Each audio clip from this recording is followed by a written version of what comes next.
أهلا بكم.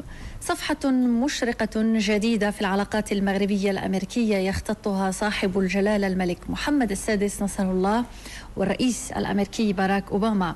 فقبل أزيد من 30 دقيقة انطلق لقاء القمة بين جلالة الملك والرئيس باراك أوباما، لقاء استراتيجي لتوطيد التحالف القائم بين الرباط وواشنطن ووضع خطط جديدة من أجل فعالية أكبر لعلاقات مشهود لها عبر التاريخ بالمتانة والقوة.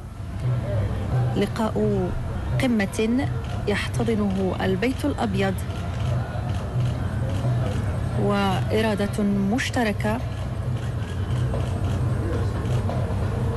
من أجل مواصلة التعاون البناء في مجالات عديدة. إرادة ميزها على مدى عقود من الزمن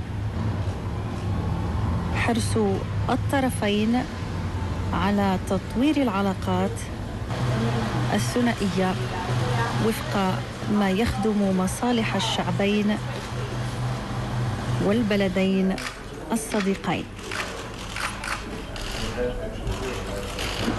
لقاء قمة يجمع صاحب الجلالة الملك محمد السادس نصره الله بالرئيس الأمريكي باراك أوباما.